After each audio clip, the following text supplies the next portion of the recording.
श्री स्वामी समर्थ. स्वामी महाराज तुमच्या सर्व चांगल्या इच्छा पूर्ण करो ही स्वामींच्या चरणी प्रार्थना करते आणि आजच्या या नवीन व्हिडिओला सुरुवात करते.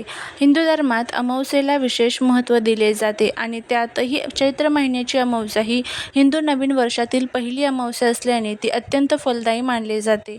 यंदा 17 एप्रिल रोजी चैत्र अमावस्या येत आहे. आजच्या या व्हिडिओमध्ये आपण पाहणार आहोत अमावस्येचा शुभ मुहूर्त, या दिवशी काय करावे, काय टाळावे, कोणत्या चुका टाळाव्यात आणि सर्वात महत्त्वाचं या दिवशी अतिशय प्रभावी असा आपल्याला हा एक उपाय करायचा आहे. हा उपाय जर आपण केला तर शत्रू तुमच्यासमोर लोटांगण घालेल, घराची, पतीची, मुलांची खूप प्रगती होईल. असा हा प्रभावी उपाय कसा करायचा याबद्दलची संपूर्ण माहिती आज या व्हिडिओमध्ये मी तुमच्यासोबत शेअर करणार आहे. त्यामुळे व्हिडिओ हा स्किप न करता शेवटपर्यंत नक्की पहा. चॅनलवरती नवीन असाल तर चॅनलवरती सबस्क्राईब करा आणि असेच माहितीपूर्ण नवनवीन व्हिडिओ पाहण्यासाठी बेल आयकॉनलाही प्रेस करा, म्हणजे जेव्हा कधी मी नवीन व्हिडिओ अपलोड करेल त्याचं नोटिफिकेशन सर्वात अगोदर तुम्हाला भेटेल आणि तुम्ही एक पण व्हिडिओ मिस करणार नाही. त्याचबरोबर कमेंटमध्ये श्री स्वामी समर्थ लिहायला अजिबात विसरू नका. चैत्र महिन्याच्या कृष्ण पक्षातील अमावस्येला चैत्र अमावस्या म्हणतात. यंदा ही तिथी 17 एप्रिल रोजी येत आहे. या दिवशी सकाळी लवकर उठून पवित्र नदीत स्नान करणे किंवा घरीच अंघोळीच्या पाण्यात थोडे गंगाजल टाकून स्नान करणे अत्यंत शुभ मानले जाते. चैत्र अमावस्या ही पितृदोषातून मुक्ती मिळवण्यासाठी सर्वात उत्तम मानली जाते. या दिवशी आपल्या पूर्वजांच्या नावाने तर्पण किंवा श्राद्ध केल्यास त्यांचे आशीर्वाद मिळतात आणि घरातील कलह दूर होतात. या दिवशी गरिबांना अन्न, वस्त्र किंवा काळे तीळ दान करणे खूप पुण्यकारक मानले जाते.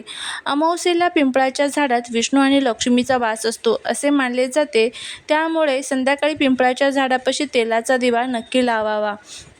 जर तुमच्या कामात वारंवार अडथळे येत असतील तर या अमावस्येला हे उपाय नक्की करा. माशांना पिठाच्या गोळ्या खाऊ घालल्याने धनप्राप्तीचे मार्ग मोकळे होतात. अमावस्येच्या दिवशी काळ्या कुत्र्याला तेल लावलेली भाकरी खाऊ घातल्याने राहुकेतूचे दोष कमी होतात. घराचा मुख्य दरवाजावर आणि तुळशीजवळ दिवा लावल्याने नकारात्मक ऊर्जा दूर होते. अमावस्येच्या दिवशी काय करू नये? अमावस्येच्या दिवशी मांस, मदिरा आणि तामसिक अन्नाचे सेवन करू नका. कोणाशी वाद घालू नका किंवा अपशब्द बोलू नका. अमावस्येच्या रात्री उशिरापर्यंत बाहेर निर्जन ठिकाणी फिरणे टाळावे, कारण या काळात नकारात्मक शक्ती अधिक सक्रिय झालेल्या असतात. यंदाची अमावस्या खूपच खास आहे, कारण या दिवशी अनेक वर्षांनंतर अतिशय दुर्मिळ आणि शुभ योग जुळून येत आहे. हे योग नेमके कोणते आहेत आणि या दिवशी काय केल्याने तुम्हाला अक्षय पुण्याची प्राप्ती होईल हेही आपण आज पाहणार आहोत. त्यामध्ये चैत्र अमावस्येला विक्रमी अमावस्या असंही म्हणतात, कारण पहिले पितृ कार्य या दिवशी केले जाते. पापमुक्ती आणि स्नान या दिवशी केले जाते. मानसिक शांतीसाठी चंद्र जर कमजोर असेल तर या दिवशी साधना केल्याने त्याचं फळ आपल्याला प्राप्त होतं. या दिवशी सर्वार्थ सिद्धी योग, अमृत सिद्धी योग, प्रीती योग, हर्षण योग यासारखे योग तयार झालेले आहे. या शुभ योगांच्या प्रभावामुळे या दिवशी केलेले दान, जप किंवा नवीन कामाचे नियोजन तुम्हाला दुप्पट फळ देणारे ठरू शकते. या दिवशी सकाळी सूर्याला अर्घ्य देऊन पितरांचे स्मरण करावे. 7 प्रकारचे धान्य किंवा तीळ दान करावे. संध्याकाळी दक्षिण दिशेला मुख करून घराबाहेर एक यमाचा दिवा आणि पितरांच्या नावाने दिवा लावा. यामुळे घरातील नकारात्मकता दूर होईल. चैत्र अमावस्या हा दुर्मिळ योग आपल्या आयुष्यात सुख समृद्धी घेऊन येतो. त्यामुळे ह्यासारख्या छोट्या छोट्या गोष्टी ज्या आहेत तर त्या आपल्याला आवर्जून करायच्या असतात. या दिवशी काही प्रभावी उपाय केले जातात, कारण बघा, या दिवशी पृथ्वी तलावरती जे विष्णू तत्व, लक्ष्मी तत्व असतात तर जास्त प्रमाणामध्ये सक्रिय असतात आणि या तत्वांमध्ये ज्या वेळेस आपण काही उपाय करतो त्यावेळेस त्याचे खूप चांगला फायदा जो आहे तर तो आपल्याला होतो. या दिवशी ग्रहांची अशी स्थिती आहे जी तुमच्या आयुष्यातील संकटे कायमची दूर करू शकते. तुमच्या आयुष्यात गुप्त शत्रूंचा त्रास वाढला आहे, तुमच्या मुलांच्या प्रगतीत अडथळे येत आहेत, तर आजचा हा व्हिडिओ तुमच्यासाठी अत्यंत महत्त्वाचा असणार आहे. आज मी तुम्हाला एक अतिशय प्रभावी असा उपाय सांगणार आहे. बघा, अमावस्या तिथी ही सर्वात महत्त्वाची तिथी असते आणि त्यातील चैत्र अमावस्या ही वर्षातील म्हणजेच मराठी नवीन वर्षातील पहिलीच अमावस्या असते.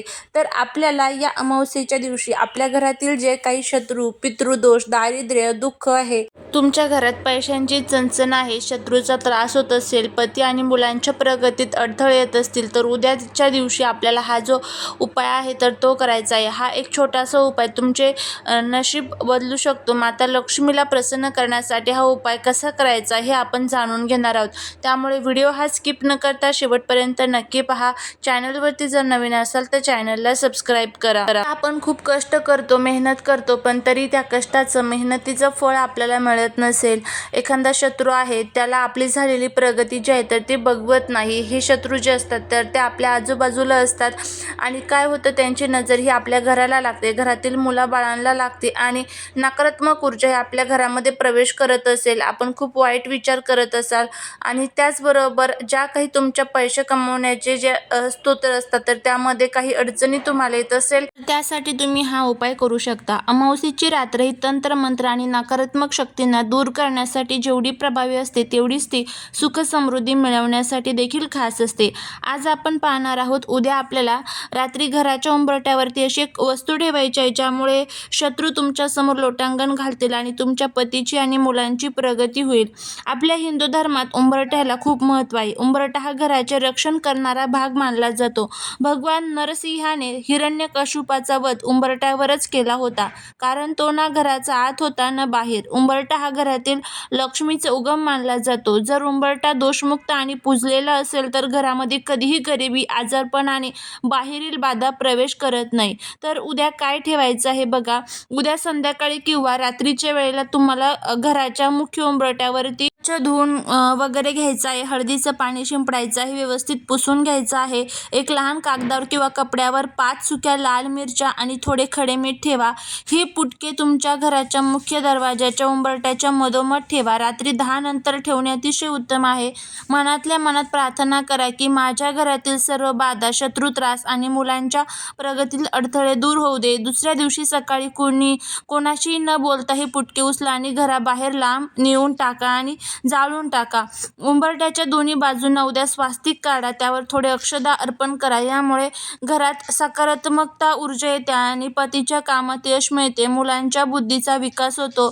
जर शत्रूचा खूप जास्त त्रास असेल तर उंबरठ्याच्या बाहेर उद्या मोहरीच्या तेलाचा दिवा लावा, त्यात 2 लवंगा टाका. यामुळे शत्रू तुमचे काहीही वाकडे करू शकणार नाही. उंबरठ्याचा हा मान सन्मान राखला तर माता लक्ष्मी तुमच्या घरात सदैव स्थिर होते. हा उपाय पूर्ण विश्वासाने करा आणि त्याचबरोबर अगदी मनाने, विश्वासाने ज्यावेळेस आपण एखादा उपाय करतो, एखादी सेवा करतो, त्यावेळेस त्याचे पूर्ण फळ जे आहे तर ते आपल्याला मिळत असतं. तर उद्या तुम्हाला हा अगदी विश्वासाने उपाय जो आहे तर तो करायचा आहे. अगदी साधा सोपा हा उपाय आहे, तुम्ही करून बघा. त्याचबरोबर एक गोष्ट लक्षात ठेवा, उंबरठ्यावरती ज्यावेळेस आपण उपाय करत असतो त्यावेळेस मनामध्ये नकारात्मकता जी आहे तर ती अजिबात ठेवू नका. काय होतं, आपल्या मनामध्ये अनेक प्रकारचे निगेटिव्ह विचार येतात की मी आता हा उपाय करत आहे, मग त्याचा फायदा हा मला होईल का? तर आवर्जून तुम्हाला त्याचा फायदा होईल. फक्त अगदी श्रद्धेने आणि विश्वासाने तुम्ही हा उपाय करा, तुम्हाला त्याचा फायदा हा नक्कीच बघायला मिळेल. जर तुम्हाला हा व्हिडिओ आवडला तर कमेंटमध्ये जय माता लक्ष्मी लिहायला विसरू नका. भेटूया पुढच्या एका छानशा नवीन व्हिडिओसोबत, एका नवीन माहितीसोबत. तोपर्यंत सर्वांना श्री स्वामी समर्थ.